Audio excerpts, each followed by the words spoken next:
What's up YouTube? This is PN Collector here.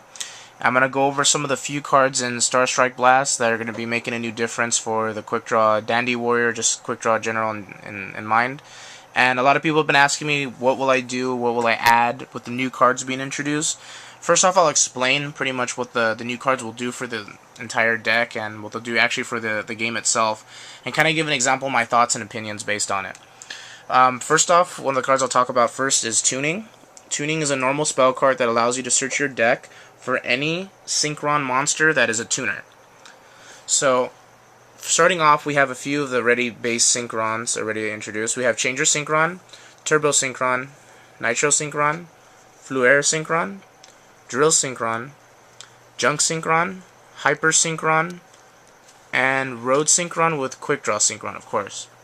Now, Tuning basically allows all of these cards to be searched out through the deck. Now, once you've added any of the Synchrons to your hand, you have to shuffle your deck and then mill the top card of your deck. Now, that simply makes a lot of plays even more amazing than they were before.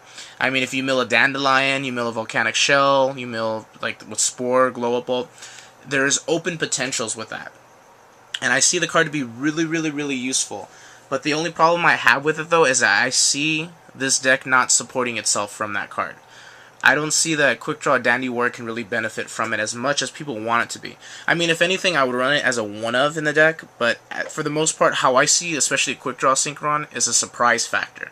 When you commit with a Drill Warrior, you commit with a Destroyer, your play isn't going to be obvious. When you're going to commit with Quickdraw, is to be the point where your opponent can't respond, and they have little outs to your play. Because the surprise factor is what allows you to win, especially with this deck in mind.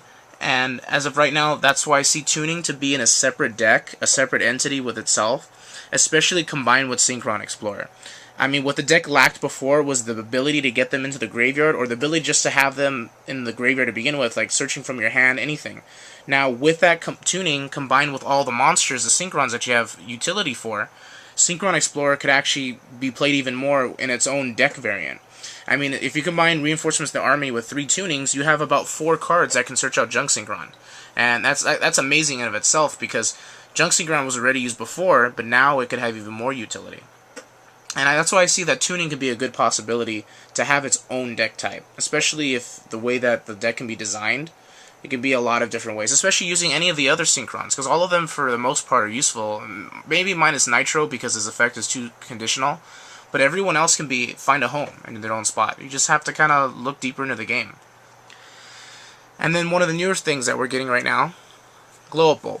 Glow Up Bulb will allow you to send the top card of your deck to the graveyard to special summon it from your graveyard. But if you use it as material or sent to the graveyard, it cannot use its effect again for that duel. Now, that is okay, but the fact that it's a plant tuner that's a 1-star allows it to have so much more utility in the deck that it never had before. Being able to sync with any of your Dandy tokens combined with itself to make a Formula Synchron, which is also one of the newer cards introduced. You being able to sync and then draw a card off of Synchro Summoning, and then being able to sync during your opponent's turn as well, these two cards will go hand in hand, obviously. And it's going to be simply amazing how Quickdraw will get so much benefit from this. Debris decks will be using it as well. It's basically the same thing in my opinion. Quickdraw and Debris are the same. In minus one has Quickdraw, one doesn't. And Glow Up Bulb will allow you to draw outs from your deck. You combine with Formula Synchron, you sync with a token, Glow Up Bulb, draw a card. You have another token on board, send the top card of your deck, synchro again to another Formula Synchron. You technically went through 3 cards in your deck by doing that. 2 cards that you drew from Formula Synchron and 1 card you discarded. And that's awesome. It pushes your opponent into even tougher situations, allows you to circulate through your deck faster, and allows you to even make bigger plays, especially making the new boss monster, basically, Shooting Star Dragon. And the card is amazing. I've been testing all these cards out, and Formula Synchron, especially Glow Up Bulb and Shooting Star, they are all worthy enough being in the deck. They are amazing cards. I've done bringing out Formula Synchron, Glow Bulb, Lone Fire, all comboed out just to make Shooting Star Dragon turn 1, and I ended with a Shooting Star Dragon, a set card, and 6 cards in hand. It is not hard at all to use that and make that card. Shooting Star Dragon, a lot of people are overlooking it because, oh, well, the conditions, blah, blah, blah. If you invest enough into this card, it will reward you for the investment that you do with it.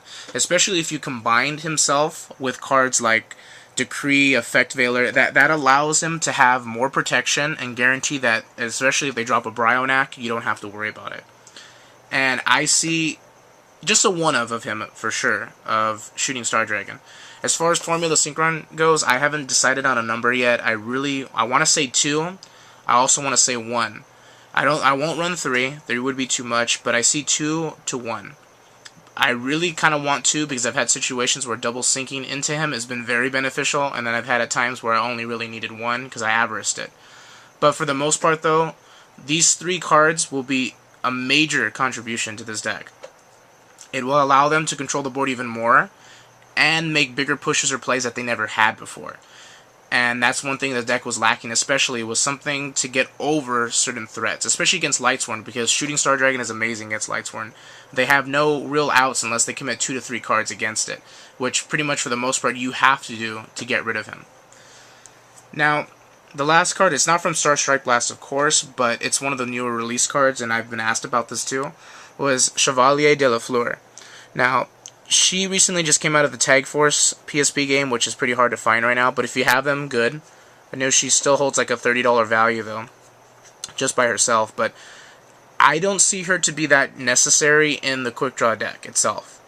Don't get me wrong, though, she is a great card.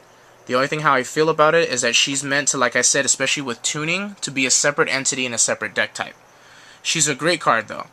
She lacks nothing that's wrong with her. She's completely useful. She can be used in different deck variants, of course. I just feel that her highest utility will be built around something that's with tuning and a deck more dedicated to her. Especially since the extra deck is already tight thanks to Formula Synchron and Shooting Star. So for the most part, I pretty much think I'll have to pass at the moment using her. I won't regret it. I just know that at times I feel that I'll go more into Junk Destroyer than her. But she is a great card, though. She's a very well-designed card. And her art is actually pretty amazing, too. And the last thing to go over, too, I wanted to talk about was how the difference in Debris Hime and a little bit about why I chose the Volcanic Shell versions and things like that. I mean, a lot of people say that they don't like the Shell version because they draw into the shells or they draw into, like, they have to feel that it relies on Decree. Well, a lot of the decks rely on a lot of things. I mean, a lot of decks rely on, X-Sabers rely on having the Cold Wave set up with Bogger Knight, Fall Troll plays. And you have Blackwings that rely on having multiple backfield. Well, that goes with any deck type. And any deck's going to rely on something to do something. I mean, Decree was just one aspect of it. Decree allows basically to say, Solemn Warning's not going to go around for right now. And a lot of people have to learn that the deck works differently than it normally does. People are so used to decks being able to defend themselves and react, whereas Decree is a defensive and a reactive card. It's going to make push plays that your opponent can't deal with, especially if it focuses their attention more on the Decree than your actual creatures or any of your other plays that you're going to make. I mean, especially hand-in-hand with Veiler, there's little to no outs your opponent will have combined with these two cards. I mean, MST is one of the few cards that gets rid of it, of course.